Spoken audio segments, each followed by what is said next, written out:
Good topic to begin talking about tragedies in history and fast days. Okay, so first of all, can you just take a little back? Can y'all see this? Can everyone see the screen? Is it okay? Angle's okay? As I know with the light in you. You can't see the screen? Okay. So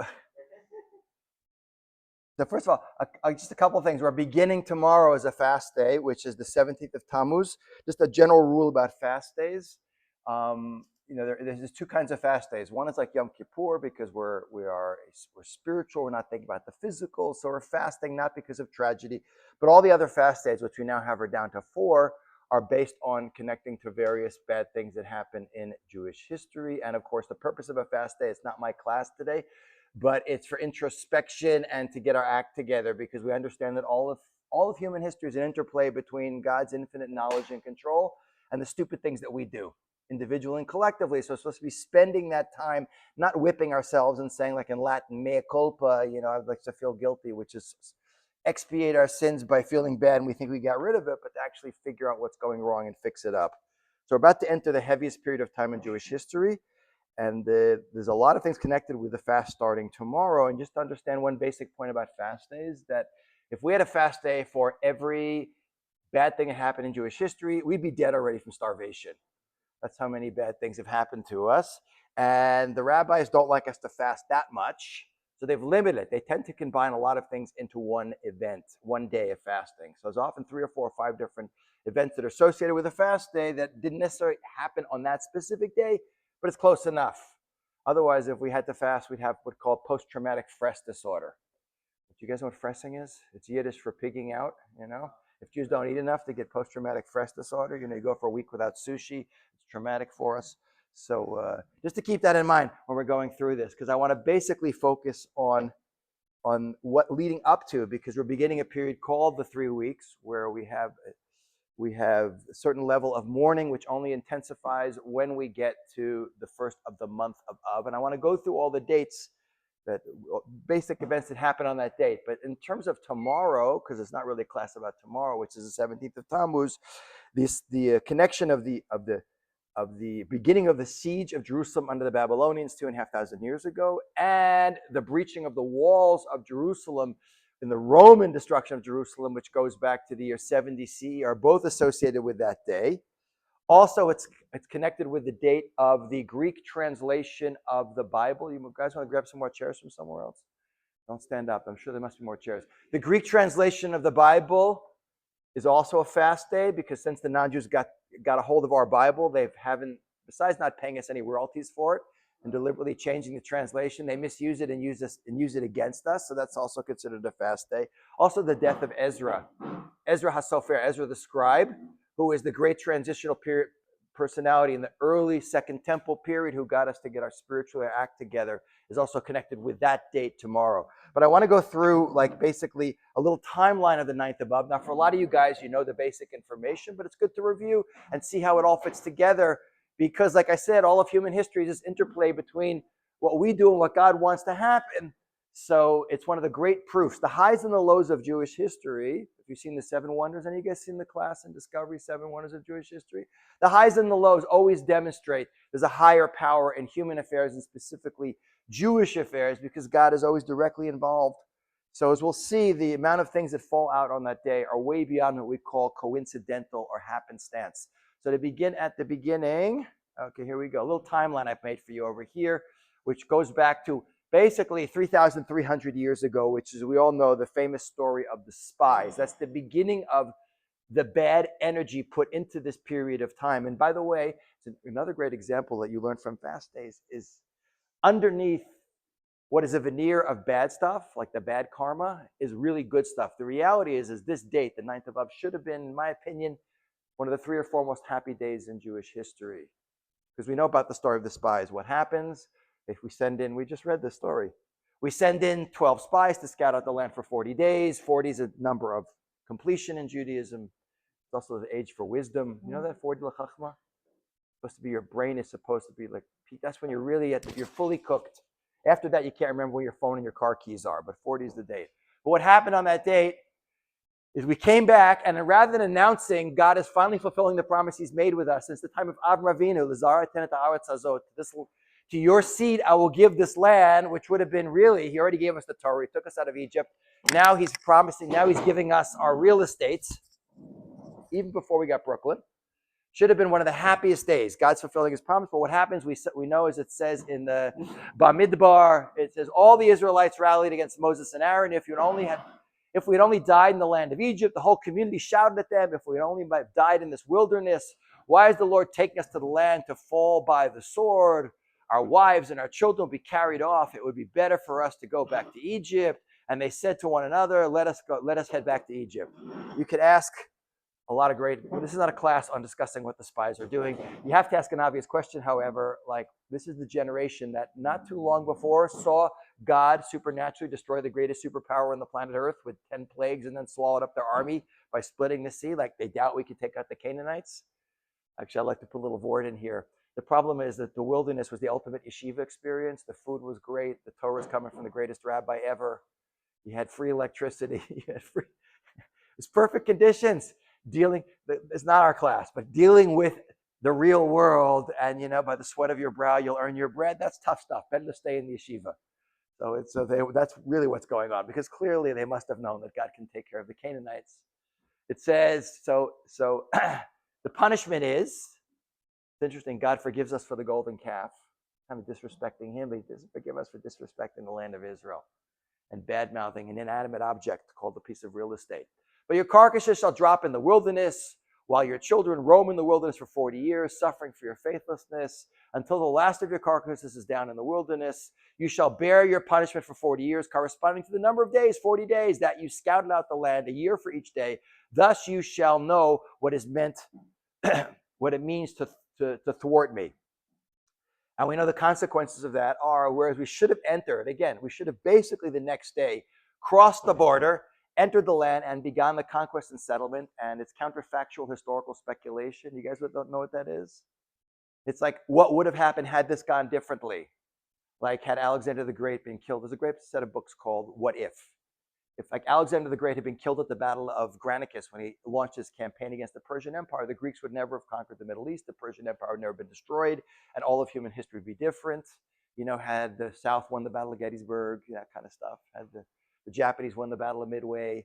Had we listened, we probably would have. It's counterfactual. We probably would enter the land immediately with Moses as our guide. We would have conquered the land quickly, conquered Jerusalem, built the Beit HaMikdash, and the Torah would be a lot shorter, and we'd have Mashiach a long time ago, because Moshe Rabbeinu would have been the guy.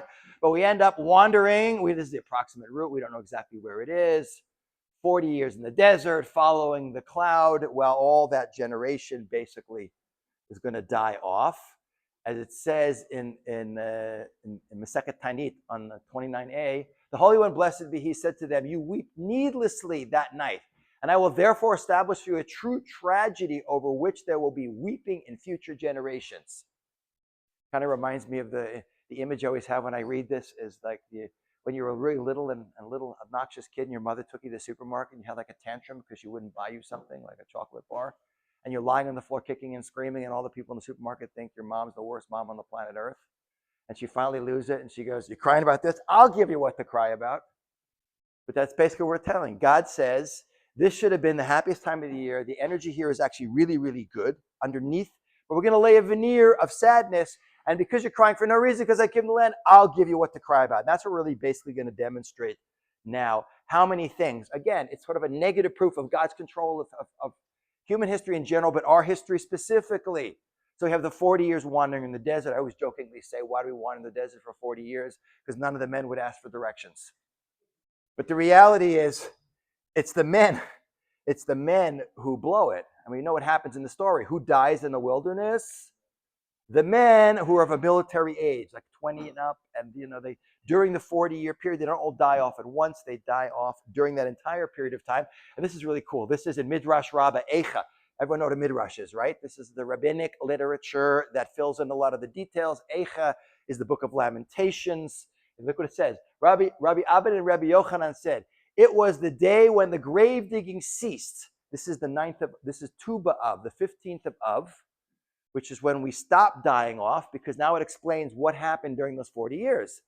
The grave digging ceased for those who died in the wilderness. Rabbi Levi said, on every eve of the 9th of Av, from the time the decree came in until we get to the end of the 40 years, On Erev, the eve before the 9th of Av, Moses used to send a herald through the camp and announce, this is pretty heavy stuff. Go out and dig your graves. We should do this on Erev Yom Kippur or something.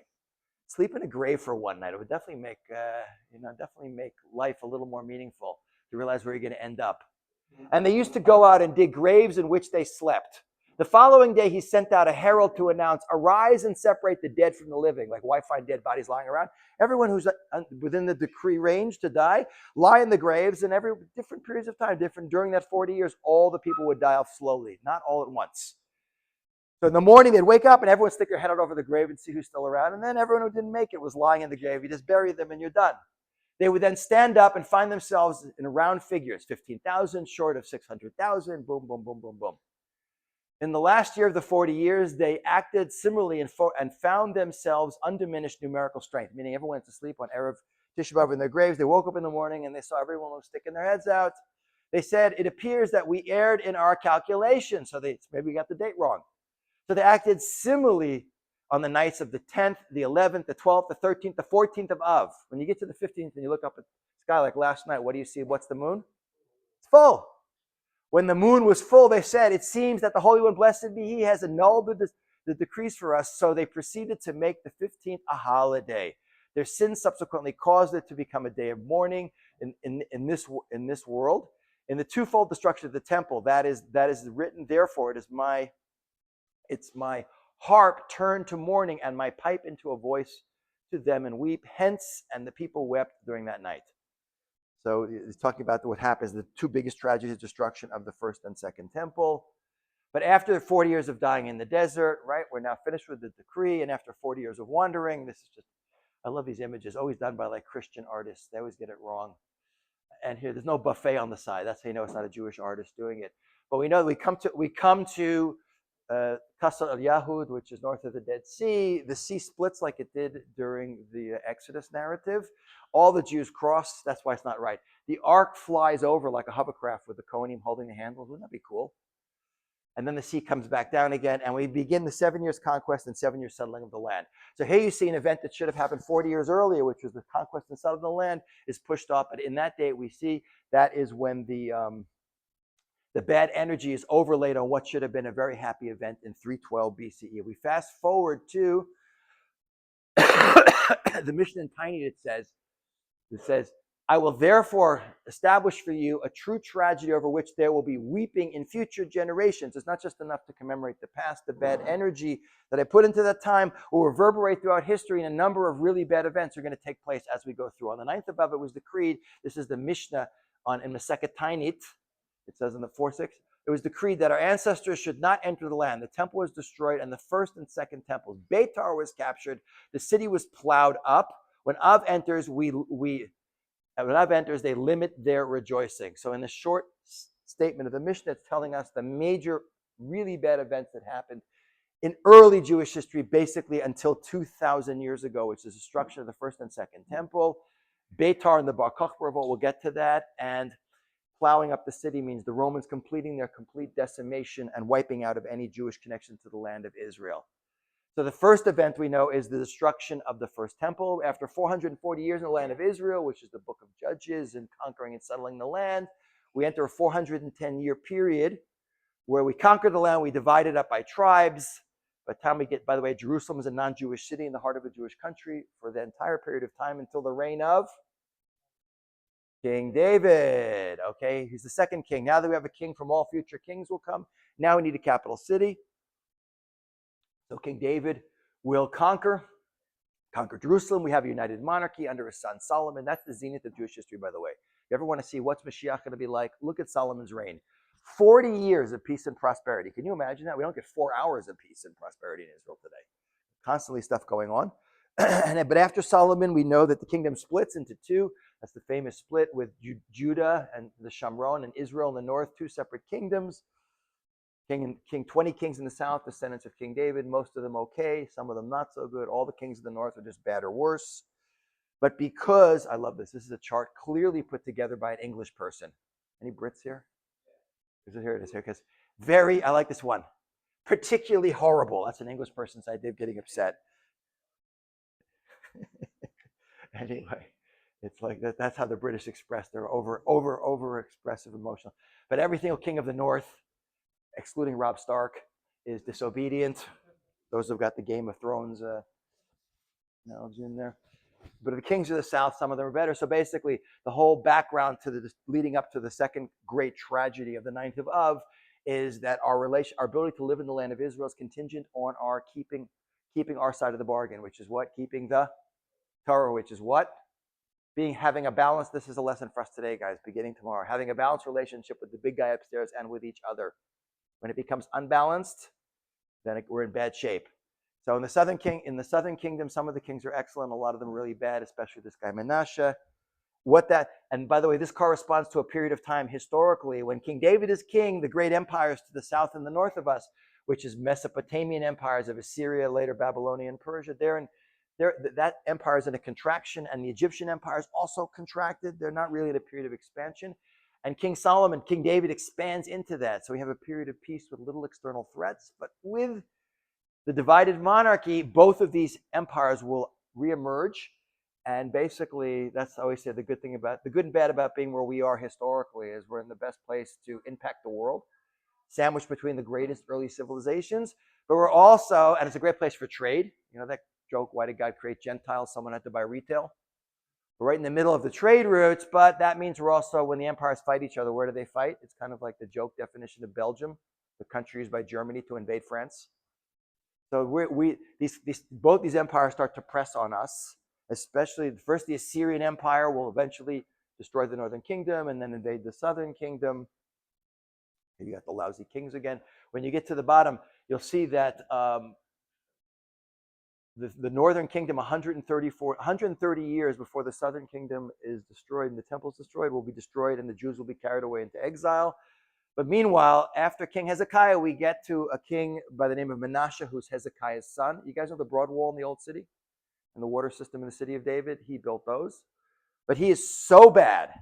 He's like worse than all the kings of the north combined. So God says, again, to 2 Kings, because of Manasseh, king of Judah, has done all these abhorrent things, he has outdone wickedness all the Amorites did before his time, and because he led Judah to sin with its fetishes, assuredly, thus says the Lord of God of Israel, I'm going to bring such a disaster on Jerusalem and Judah that both ears of everyone who hear about it will tingle. It's going to be bad news for the Jews. I will apply to Jerusalem the measure like of Samaria and the weight of the house of Ahab. I look at this and look at the language, it's unbelievable. I will wipe Jerusalem clean as one wipes a dish and turns it upside down, like in the garbage. So because we violate our side of the bargain, we survived the Assyrian invasion, but then the next great world power is the Babylonian Empire, and the Babylonians will come at the end of what is the First Temple period and make Israel a vassal state of Babylon. You guys know what a vassal state is? Like we have nominal independence, but we're basically under Babylonian yoke, which means you got to pay your taxes to Babylon and recognize that these guys are in charge. And the last kings of that, there's 5 kings at the end of the First Temple period. Yoshiyahu ben Ammon, who's actually a very good king, who is killed going out to, it says Yohaz ben Yoshiyahu, 3 months. He is killed going out to war to stop Pharaoh Necho from marching through the land of Israel to go fight the Babylonians. Pharaoh Necho says, please let me drive through. I won't bother you. He says, you can't walk through my territory. No country would allow that. He goes out to fight him and he dies. Yehoahaz ben, he reigns for 3 months. Necho takes him out and puts Yehoiakim ben Yoshiyahu ben Josiah in place. After 11 years, he rebels. The Babylonians come 11 years before the destruction of Jerusalem and take out the 10,000 best and brightest Jews and carry them away into captivity, loot Jerusalem, which at the time seemed like a big disaster, by the way. But when we finally get to Babylon, all of us, what do we find that's been there for a decade or more? Yeah, there's just Jews already setting up infrastructure, which is unlike what happened when Jews came to America in the late 1880s or in the beginning of the 20th century. There's no Torah infrastructure in place, so it led to massive assimilation. So he rebels. He's replaced by the Babylonians, Yehoiachin ben Yehoiachim. This is his son, who reigns for only 3 months. This is the Babylonians come, This is where they take out and this is the 10,000 years, 11 years before the destruction. The final king is Sidkiyahu Amelech, who doesn't listen to Jeremiah the prophet. Jeremiah is telling him, stop obsessing on the temple, take care of each other. He's speaking to us today. stop obsessing on kashrut and everything else, and make sure you're first taking care of each other. Ben Adam L'Chavero, Derech Eretz Kadma L'Torah. And he rebels. The Babylonians besieged Jerusalem for 2.5 years. And it says here in the second book of Kings, Zedekiah was 21 years old when he became king, and he reigned 11 years in Jerusalem. His mother's name was Hamutal, daughter of Jeremiah of Libnah. He did what was displeasing to the Lord, just as Jehoiakim had done. Indeed, Jerusalem and Judah were a cause of anger for the Lord. So he cast them out of his presence. Zedekiah rebelled against the king of Babylon. And it says in 2 Kings chapter 25, these are all the books you got to read, guys. This is the really good stuff that no one reads in yeshiva world. This is all the Jewish history in the land of Israel. In the 9th year of the reign, on the 10th day of the 10th month, Nebuchadnezzar moved against Jerusalem with his whole army. He besieged it, and they built towers against it all around. The city continued a state of siege until the 11th year of King Zedekiah. 2.5 years, a siege breaks out. Famine hits by the 9th day of the 4th month.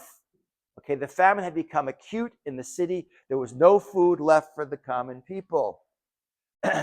Then the walls of the city were breached. All the soldiers left the city by night through the gates between the double walls, which is near the king's garden, which is down below at the bottom of the old city, like a secret escape route. They tried to flee. The Chaldeans, which is another word for the Babylonians, were all around the city. And the king set out for the Arava, which is he tries to escape through a secret tunnel to escape from the Babylonian siege. But the Chaldean troops pursued the king, and they overtook him on the steps of Jericho. There's a secret tunnel that connects Jerusalem to Jericho. It goes. There is. If you go to, by the way, there's a cave by Damascus Gate. Any of you guys been to it? It's called Zedekiah's Cave, named after him. It's actually mostly a stone quarry, huge. It's like 3 football fields in size underneath the old city. You can visit it. It's right to the east side of Damascus Gate. And there's all kinds of tunnels going through it that we still haven't finished excavating. Maybe that's the spot. We don't know. They captured the king and brought him before the king of Babylon at Riblah. They put him on trial. So the rebellious king, if you rebel against world powers, it usually ends badly in the ancient world. They captured the king and brought him before the king of Babylon at Riblah. They slaughtered Zedekiah's sons before his eyes. Then Zedekiah's eyes were put out. Imagine you see your whole family murdered in front of you, and then they rip your eyes out. So the only thing, your last image in your eyes is your family being slaughtered. He was chained in bronze fetters, and he was brought to Babylon.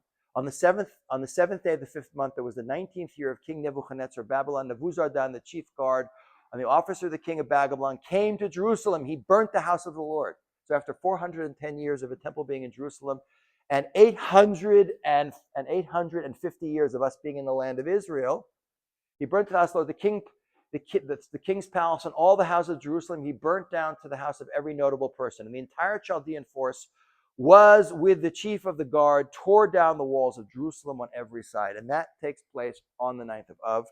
And you can imagine how incredibly traumatic it was. Today, we've gotten used to living outside the land of Israel. We think it's a normal experience, but we had no experience of living outside Israel since the time when we entered the land from when we left Egypt, going about 850 years ago. Where do we go, by the way? Not to Brooklyn yet. That takes about 2,500 more years. This is why I was showing you where. This is where the northern tribes went, the 10 lost tribes. That's not connected. That's not connected to the 9th of Av. The burning of Samaria and the exile, the final exile under the Assyrians of the northern kingdom, is not connected. But where do we go? We don't know. One of the great mysteries of human history. You guys heard of that? The 10 lost tribes? Some people think they're in Brooklyn. Some people think they're in northwest London. By the way, a little side point, that one of the big contenders for the descendants of the 10 lost tribes are the Taliban, who are the largest ethnic group in Afghanistan. There's like 25 million of them. They hate us, but they're called they're called the Muslim Jews. Actually, they're the Taliban, because they have all these things they do, like with black leather straps. They do all these things that seem to come from Judaism. I have a plan for them. We're going to open up Aish Afghanistan. We'll carve them all. And we'll have like a couple of million Taliban of our own. We'll send them into Gaza and then into Lebanon. It'll be completely quiet very quickly. But in the case of the southern kingdom, when it's finally exiled, the 9th of Av, the first of the tragedies that God says, I'll give you what to cry about, we go down. The survivors of the siege and destruction go down to Babylon, which is actually not a bad place. Look at this, pretty cool, no? If you go to the museum in Berlin, you can see the reconstructed walls. The Germans stole this from Iraq. You can see part of it is still in the museum in Berlin, the museum, the actual Ishtar Gate. Ishtar, who has the name Ishtar? Esther. In the story of Purim, that's a derivative of the name. So here you have major event on our timeline. Number 2 after the spies event is the 9th of about 2,500 years ago. So then we jump into, after 70 years of exile during which the Purim story takes place, we enter a second temple period of 420 years, where the first 36 years are going to be the Persian Empire. It's the Persians who will take over the Babylonian Empire, and it's Cyrus who will tell the Jews, you can go back to the land of Israel. Most of us, by the way, stay, because Israel's a wreck and Babylon's nice. We got used to diaspora. Israel's founded in 1948, right? There's 11 million Jews left in the world after the Holocaust, and how many Jews are in Israel? The War of Independence, about 600,000, which is what percent of the total Jewish population? About 5%. Okay, you see the exact same thing going back then. I estimate about 5% of the Jews came back, but once the country is reestablished, and the temples rebuilt especially, the population increases rapidly. Like fast forward since the founding of Zionism, go up 120 years or something since the beginning of the 20th century, and now what percent of Jews live in Israel? It went from 5% to 50%, probably something thereabout. Same pattern. Everything repeats itself over and over again. So during that 420-year period, first the Persians come, then the Greeks come. The Hanukkah story is not connected at all with the 9th of Av. But then the greatest nemesis, our greatest enemy in the history of the Jewish people, is the arrival of the Romans with Pompey Magnus in 63 BCE. The Romans show up. They're invited in by the Maccabees. Always a big mistake to invite Romans in. The Romans aren't invited in. The Romans don't come as guests. What's the most famous military dispatch in all of human history? It's Julius Caesar writing from what is today France, when it was Gaul. No French people here? Any French? Oh, yeah, we got a French with a British accent. We got it right. Weni witty wiki. And you went to St. Paul, so you know this stuff. Which means, because you studied Latin, no, Weni witty wiki, did you study Latin? What does Weni witty wiki mean? Do you know? Weni witty wiki? I came, I saw, I conquered. Okay? So Pompey Magnus comes and absorbs Israel into the Roman Empire, and they call it Judea. It goes for, and the Romans were basically, they're pretty practical people when the Romans rule the world. They do it recognizing that they cannot station massive armies everywhere. They don't have the manpower for that. So they let the local kings, in this case, they put Herod the Great. You guys heard of Herod the Great? The guy who built the platform here. He built Masada, Caesarea, the great builder. I always say a cross between Joseph Stalin and Donald Trump. He really was. The difference was that Trump built the second temple. It had like big gold letters at TT, the Trump Temple, and like a casino facility on the outside so you could like gamble before you went up to offer your carbonite. Anyway. These are great images of guys dressed as Roman soldiers. So they put the Roman client king in 34 BC. They put him into power to rule from 37 to 4 BCE. He will basically rule the land of Israel as a Roman client king, and it'll be the Roman province of Judea. If you obeyed Roman law and paid your taxes and were quiet, basically the Romans would leave you alone. But we had the most tumultuous relationship that we had with any people, the Romans ever had was with us, because we're the only monotheists and basically indigestible. And just like the Greeks who refused to assimilate, this is, by the way, Jerusalem, right before it's destroyed. The original city, when King David conquers it, is just here. When King Solomon has it, it's here. First temple period is all of this. When the Babylonians destroyed, it's this. But by the time you get to the second temple prior to the Roman destruction, it includes everything in Mount Zion, south to the city of David, and everything out to City Hall. Twice the size of the city of today, guys. Unbelievable. With probably about 150,000 people living. Largest city in the Eastern Roman Empire. And of course, Herod built in the middle of that, he remodels the temple into the largest functioning religious site on the planet Earth, which is what you see. Only classroom in the world. You look out the window and see what I'm talking about. Pretty cool. I keep hoping one day I'm going to look out and I'll see the base of Migdash there. Then class over. We're going to find a red cow, slaughter that baby, sprinkle ourselves, go up and have a huge barbecue. But he builds it. This is 23 football fields in size, this massive structure that, even though the rabbis hated Herod because he killed most of them, they still said if you haven't seen Herod's house, which is that one, you've never seen a house in your life. So we understand by the time we get to what will be the Great Revolt, which will start in the year 66, the Romans are dealing with, the Jewish population is now very big in the land of Israel, probably 1.5 million people. A good chunk of the Jews in the world are living back in the land of Israel at least. And Jerusalem is the largest city in the Eastern Roman Empire, and the Temple Plaza area is the biggest functioning religious site on the planet Earth. So when we finally rebel, and the rebellion is not to go into a class on the Great Revolt, triggered by Jewish nationalism and infighting, by the way, because we still live in the diaspora caused by the destruction of the Second Temple. You guys know that, right? Okay, because after this, we don't come back after 70 years. It's very important to understand what happened specifically at that time, because it reflects what's happening to us today, and the problems we suffer internally are a reflection of what's happening back then, which is internal strife, fighting amongst each other, we'll get to, and not wanting the Romans, who are these pagans, to dominate us, which leads to the Great Revolt led by Titus and Vespasian, the father-son team, which will go from the year 66 to the year 70 CE, where the Romans will systematically march through. Look at those, cool. Any of you guys want to do like these military reenactment things? Look at that. These guys are totally accurate. I love it. Look at the uniforms, the pilum, the shields, everything, including the sharp metal thing you used to smash guys with when you march forward in case someone's in your way. The Romans start in the north and work their way down. Any city that doesn't surrender is besieged and slaughtered. The city is leveled. All the trees are cut down. Salt is put in the earth, and all the rebels are crucified.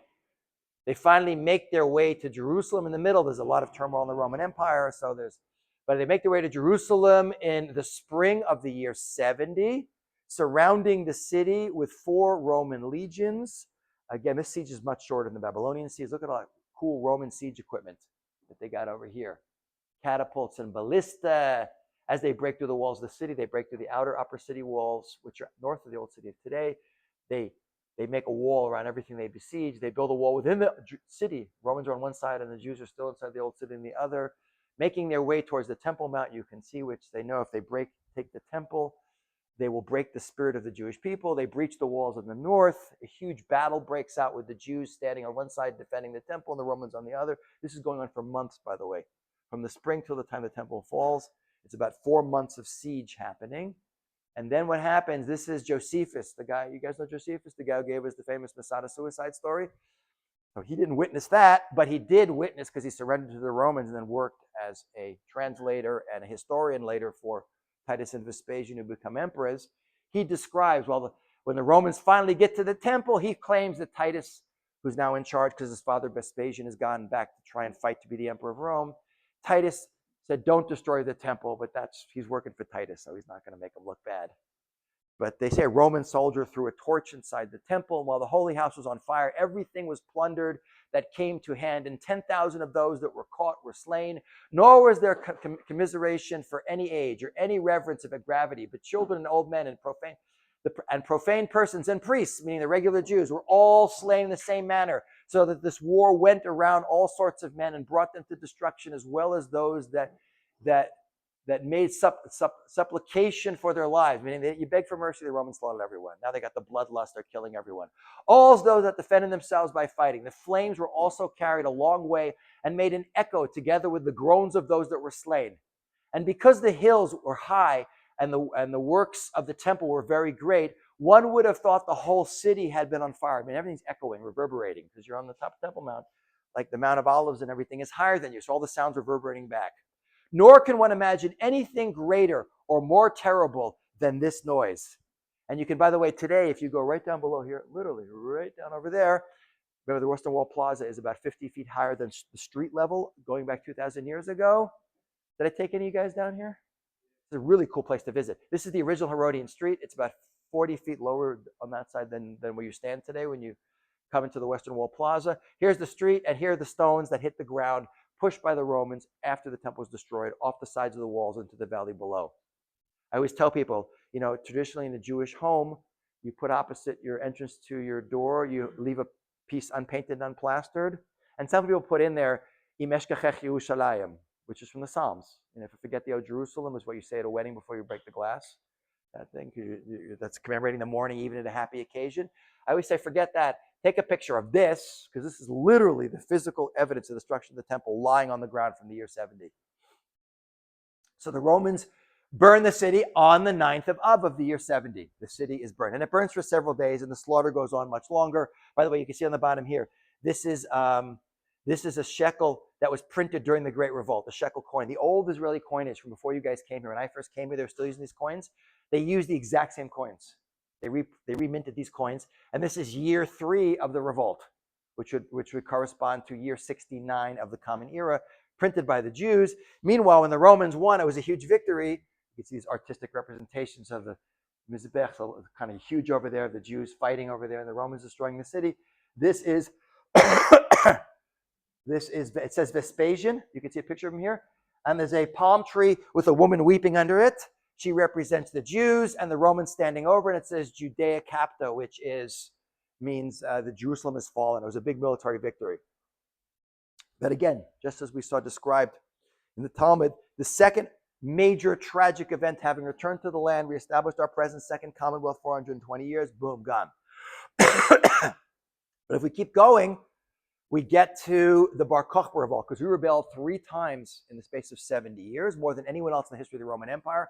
And the last of those revolts was certainly the greatest revolt in the history of the Roman Empire, and the most costly to us and the most destructive of us.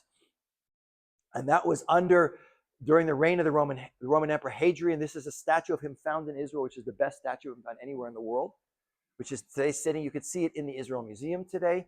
These are actual letters found in a cave, some of them written by the leader of the revolt, Shimon Bar Kokhba. His real name was Shimon Bar Kokhba, who was a very charismatic, great leadership guy who led a revolt against the Romans, probably triggered by Roman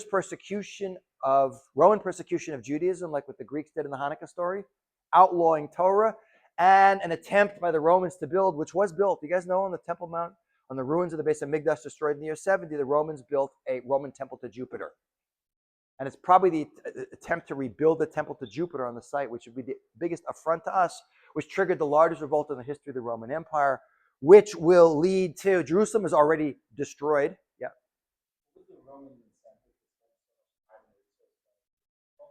We're indigestible with that. There's a lot of debate about what triggers once you rebel, you have to put us in our place. To allow revolt in the Roman Empire would be a very dangerous precedent, because then other people would get the idea and rebel also. And the Romans had to simultaneously deal with multiple rebellions. It would threaten the entire empire. So the Romans basically will, remember, Jerusalem was already destroyed at this time. This is Hadrianic persecution, temple to Jupiter over there. You can go to the new, by the way, great thing to do. Who's done the Western Wall Tunnel tour? So there's a new tour called the Great Bridge Tour. Anyone done that one? Okay. So you can see the Great Bridge Tour, which is a whole huge section. This is a big section of West Wall. You can see where the Romans, it's not completed. They started to build a theater here. And this is with your backs in the theater your backs to where the temple stood. The Romans were rebuilding the city as a pagan Roman city over there. And you can see so Jerusalem was already occupied by the Romans. There was no temple standing. So the siege this time, that what happens in the Bar Kokhba Revolt is not related directly to Jerusalem, but the Romans will, by the way, several years of fighting, the Romans are actually afraid to meet the Jews in open battle, which is really weird for the Romans, because the Romans love to confront people in open combat. By the way, in the Great Revolt of 66 to 70, the Romans had 4 legions, was used to crush the revolt. We now know by the time the Romans finished crushing the Bar Kokhba Revolt, which turned into a guerrilla fight in the end with the Jews hiding in caves, the Romans had all or part of 14 legions were needed to crush the revolt, which is half the army of the Roman Empire had to be brought in to crush the revolt. That's how big it was, because in that case, we were united. So Cassius Dio, the Roman senator and historian, who was writing not long after these events, he writes, this is Julius Severus. He says, Severus did not venture to attack his opponents in the open at any one point in the view that their numbers and their desperation, but by intercepting small groups, thanks to the numbers of soldiers and his officers, and by depriving them of food and shutting them up, he was able, rather slowly to be sure, but with comparative little danger, to crush, exhaust, and exterminate them. After the initial battles where the Romans lost whole legions fighting the Jews, unbelievable. But in the end, the Jews were forced into guerrilla warfare. 50 of their most important outposts and 985 of their most famous villages were razed to the ground. 580,000 men were slain in various raids and battles. In numbers, people tend to exaggerate, but the destruction was massive.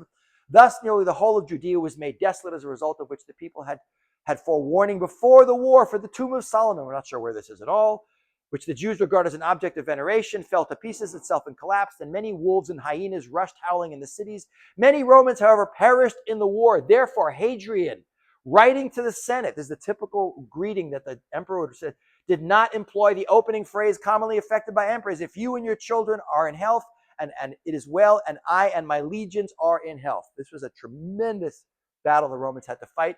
It ended in the city of Betar, which is not I call it Mea Shearim in the mountains, which is Betar today, in Gush, which is the largest community in Gush Etzion, which is a Haredi neighborhood, ultra-Orthodox neighborhood.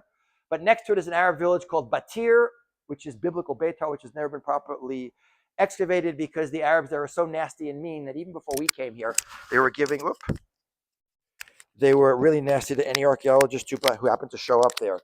So let me just get this back on again. So I said, sorry guys, might not be recording anymore. The city of Betar, which is biblical, but this Arab village of Batir is biblical Betar. Don't have time for this. Let's try that. Here we go. It's because the Arabs who live there are so unfriendly and nasty. It's never been properly excavated. Okay, we got to keep going. I got to finish here. Fall of Betar. But when does Betar fall? 9th of Av. Bar Kokhba, who was viewed as a potential messiah backed by Rabbi Akiva, who may well have been able to do it. In hindsight, he gets negative press from the rabbis, calling him a false messiah. I actually think he had the potential. Rabbi Akiva backed him. Who would argue Rabbi Akiva? But maybe got arrogant, and because he got arrogant, he lost. And this is in Tractate Gittin. It says 80,000 Romans entered Betar and slaughtered the men, women, and children until blood flowed from the doorways and sewers. Horses sank up to their nostrils. The Talmud is very into hyperbole here. It's not literal. Horses were not walking in their nostrils in blood, but it's showing how great the slaughter is. Rivers of blood lifted up rocks weighing 40 seh, 700 pounds, and flowed them into the sea. There were stains. The stain was notable for a distance of 2.5 miles. Hadrian had a large vineyard, 18 miles by 18 mil, the distance between Tiberias and Sipori, and he surrounded it with a wall made from the bodies of the slain in Betar. Whoa. He also ordered that they not be brought to burial. The sages taught for 7 years the Gentiles harvested their vineyards without having to fertilize the land because of the blood of Israel. Again, this is hyperbole, but it's showing the destruction was very great. And again, you could see coins struck by Bar Kokhba. And these are the coins of Aelia Capitolina, because after that, Jews were banned from living in the city. It was renamed after Hadrian, Aelia Capitolina. They built a giant victory arch, of which we found part of, commemorating this incredible victory, which was found up north. And the whole country is turned from Judea into Philistia. The Romans deliberately took the name of our arch enemies, the Philistines, not the Goldsteins. We like the Goldsteins. The Philistines we didn't like. Banned Jews from the city, renamed the whole country after an extinct people who no longer existed, but were a nemesis going back to the early stories in the Bible. And that is basically the beginning of the end of the vast majority of the Jewish population in the land of Israel. So this is a tragedy. And from then onward, the population will collapse till there's almost no Jews left. There's always a few Jews left in the land. But if we fast forward then, so we have boom, boom, boom, 3 major events. God says, I'll give you what to cry about. These all take place in the land of Israel. But the whole negative energy put into the story continues all the way up through, continues all the way up through the story of the Jews going to Spain. Now, Jews crossed from North Africa because with the destruction of Israel, Second Temple period, Jerusalem and Israel no longer become the center of the Jewish world. They always are spiritually for us, but Babylon is the main center since the time of the Babylonian destruction. But also Jews are moving throughout North Africa during the Roman Empire and into Europe at this time. 7/11, a date all Americans remember because of the convenience store. The Moors, the Muslims, crossed from what is today Tangiers in Morocco into what is Gibraltar and conquer a good chunk of Spain, and especially from the 8th to the 11th centuries, it's going to be the golden age of Spain, which is a whole really interesting period of time of a unique symbiotic relationship between Jews, Christians, and Muslims, the highest highs of Jewish history. And that's this period of time when Jews reach, it's a really interesting class. I'm going to do a whole presentation just on Spain as the greatest example of Jews doing it as best as we ever did in diaspora, better than anywhere else, being very accomplished both in the Torah world and in the secular world in sciences and math and medicine and astronomy and cartography and you name it. By the way, immediately the Christians who are in the north start to reconquer Spain itself. And here we have there's the Maimonides and all the great things that were going on, all the synagogues and communities. It was a really amazing period of time. The reconquest begins already in the 8th century, right after this, but it continues all the way until 1492, when the last stronghold, which is Granada, go watch that classic movie El Cid, takes place. When Granada finally falls to the unified kingdoms of Castile and Aragon, which is Ferdinand and Isabella. And when Granada falls, then we have, since Jews are no longer needed anymore, and since the country now this is a time of incredible religious fervor for the Christian world. We got rid of the Muslims, and we need a lot of money to pay for all this. What's the best way to get money fast throughout medieval Europe? Yeah, when you tax Jews slowly, better yet, do a fire, expel them and confiscate all their property, you get a lot quicker. Now, by the way, you should know that at this period of time, 1,000 years ago, almost all the Jews in the world were Sephardi, and 90% of the Jews in the world spoke Arabic as their first language. Spain, which starts out as an outlier community, will be the largest Jewish community on the planet Earth by the time you get to the 14th century. Already in the late 14th century, a huge number of Jews will be killed and forcibly converted in Castile. But by the time you get to March 31st of 1492, this is the Alhambra decree over there. There's Thomas de Torquemada, who was of Jewish ancestry. He was Isabella's personal Catholic confessor. They issue a decree of expulsion. Jews have 4 months to either convert or get the hell out of Spain. The remaining Jews, who probably numbered around 150 to 200,000 Jews left from the original 500,000 Jews, which is probably about 15 to 20% of all the Jews in the world are now living in Spain. So this was a huge, huge disaster. So on the 9th of Av, which is July 31st of 1492, actually it's postponed for 3 days. But on August 3rd, there's Don Isaac Abarbanel, who tried to bribe the nobility, king and queen, to let him stay. There's Thomas de Torquemada. The story goes, could be urban legend. He storms into the room as they're about to take the bribe and allow the Jews to stay, and he throws the cross at Isabella, and he says, Jesus, our Lord, Judas Iscariot sold out Jesus for 30 pieces of gold. You're about to do the same thing again. So 4 months later, about half the Jews, 150, we don't know how many, about 150,000, will stay and convert to Christianity, and an equal number will then leave and go back to North Africa and go to the Eastern Mediterranean, back to the Ottoman Turkish Empire. This is an unbelievable disaster. By the way, Christopher Columbus, of Jewish ancestry, with 5 Jews in his crew, on the Nina de Pinta and the Santa Maria, set sail the same day. Not an accident that happens right around then, for sure not. He was looking for a westerly route to Sushi without going through the Muslim Silk Road, and he stumbles on Brooklyn instead. Actually stumbled on the Bahamas. You see, one door shuts, and God's already opening 500 years before the door for the final diaspora community, which is going to be North America. And there you can see Columbus's view. There he is, Christopher Colon, stumbling upon, what's the first place he found? The Bahamas. And what did he get as a reward for finding the New World? He got Jamaica, man. Okay, let's fast forward to the last thing we got to do, because I got to finish up. Jamaica was used by Jews later who had fled from Spain and Portugal to raid Spanish and Portuguese shipping in revenge, thus proving that Jack Sparrow in Pirates of the Caribbean is very, very, very loosely based on 2 famous Jewish pirate personalities, one of whom was a rabbi and a pirate. How do you like that? Didn't want to fall asleep during his Divrei Torah. Okay, but to fast forward to one, there's a bunch of other things that take place on around that event. But really, in terms of fast forwarding to modern history about God telling us, I'll give you what to cry about. Archduke Francis Ferdinand of the Austro-Hungarian Empire is assassinated in June 20th, 1914. His wife is also shot. But that will trigger a chain reaction because of the different treaties that different countries had that will start World War I. And World War I, we see actually here's Germany enters World War I on August 1st, 1914. There's a great book by Barbara Tuchman, Jewish historian, called The Guns of August. That is the 9th of Av.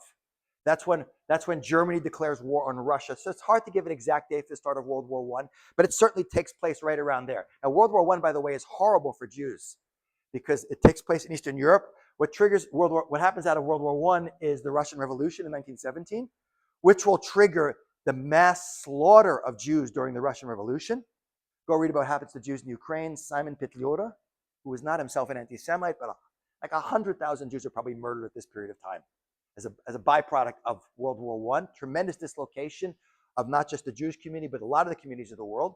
World War I is a huge trauma for Europe. We know who wins. The Germans, the Austro-Hungarians, the Turks lose. And that will enable what to happen? Without World War I, there would not have been, because it's the humiliation and the economic situation in Germany, which allows Hitler to rise to power in 1933. And he will then, with his Japanese and Italian allies, although the Italians weren't too good for much except making pasta and surrendering. They should have teamed up with the French, then the war would have ended in 1 week. But here you see scenes of World War II. But out of World War II, we know what happens is, of course, the Holocaust. So it's a chain reaction of the start of World War I, which happens on the 9th of 1914, will lead to a chain reaction, will take place over several decades, and eventually trigger what is World War II and the death 12 million people murdered by the Nazis, of whom half of them are Jews. But just to throw in one more interesting detail of what also happens on the 9th of Av, because the systematic mass murder of Jews only really kicks in with the final solution, and that is on the 9th of August. On August 2nd, 1941, there's Himmler, Yamach Shemo, receives approval for the final solution, which was finally made German state policy in January of 1942. So we see that boom, boom, boom, boom, boom, boom, boom, boom, boom. We fast forward 3,300 years later, and boy, do we have what to cry about. But the question is to close with, guys, like, what are the lessons we take from this? I mentioned before that we are still in, even though half the Jews are back in the land of Israel and Jerusalem's under our control, we are still in the diaspora caused by the destruction of the Second Temple. And if you go back to Tractate Yuma in the Talmud 9b, it says, again, this is not talking about the geopolitical realities, rebelling against the Babylonians, rebelling against the Romans, but we Jews always understand that underneath the geopolitical realities is the deeper meaning, because God is always running the show. He's always going to find, if we misbehave, he will find someone, they will use their free will to do his will. Meaning, if we need to get punished, he'll find. If the Romans hadn't done it, God would have found someone else. If Hitler hadn't been around, if he had been run over by like a cart when he was 3 years old, it's counterfactual speculation because it never happened. Someone else would have come along and done in a different way. Somehow that's what would have happened. However, considering the people, it says in the first temple period, we violated these sins of, like idolatry and illicit sexual relations and murder. And that. Those are the big three. However, considering the people during the second temple period were engaged in Torah study, observant of the mitzvahs, acts of kindness, and they did not perform the sinful acts that were performed in the first temple, why was the second temple destroyed? It was destroyed due to wanton hatred, which is called sinat chinam. During that period, this comes to teach us that the sin of wanton hatred is equivalent to the three severe transgressions: idol worship, forbidden sexual relations, and bloodshed. By the way, I don't want to do a class on sinat chinam, which is always referred to as causeless hatred. There's no such thing as causeless hatred.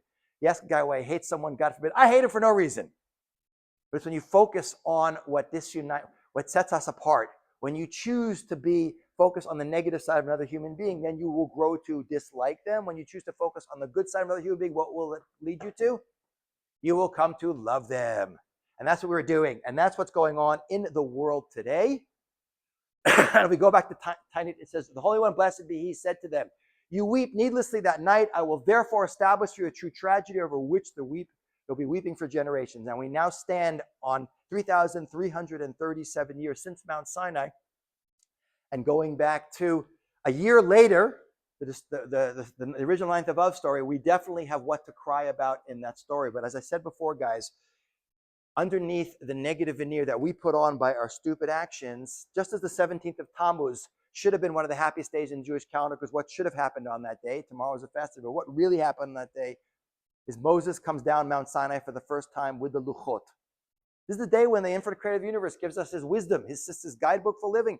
Should have been one of the greatest days, and what do we do instead? He comes down and finds us, or 3,000 of us out of 3 million, 0.1% dancing around a golden calf. So what was it? So underneath there is the really good energy of what should have been that day, entering the land of Israel, standing at Mount Sinai, hearing God speak. Those should have been the trifecta of the three greatest days before we entered the land of Israel in Jewish history. So we're told, by the way, that Mashiach comes. He should come soon in our days. When he finally comes, that day, Tisha B'Av, we're going to get rid of a lot of other holidays, but that day we're going to keep it. It's going to go from fasting to feasting. Thus says the Lord. Zechariah was one of the last prophets in Jewish history at the beginning of the Second Temple period.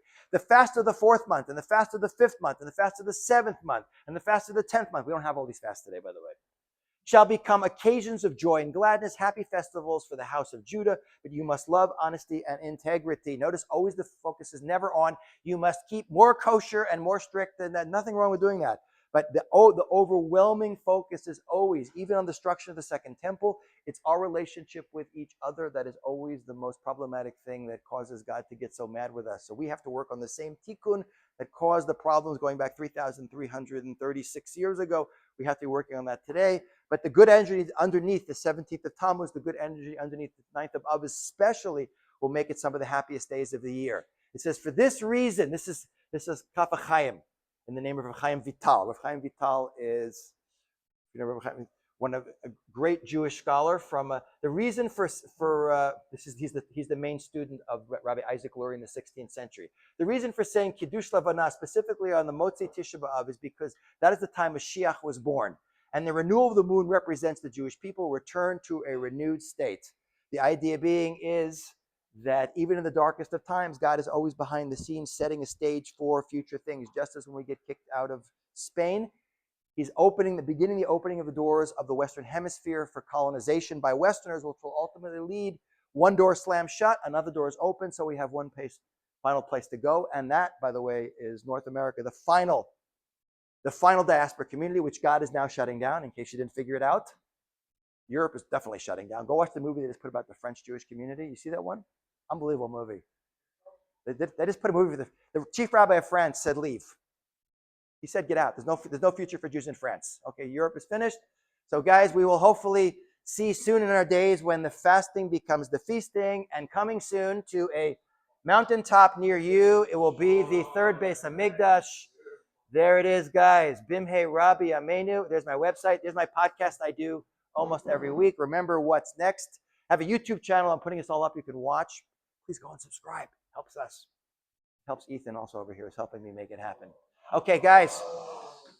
Guys, thank you very much. We should only have good news for the Jews. Everyone should have an easy fast tomorrow. And hopefully Mashiach will come today, so we won't be fasting tomorrow.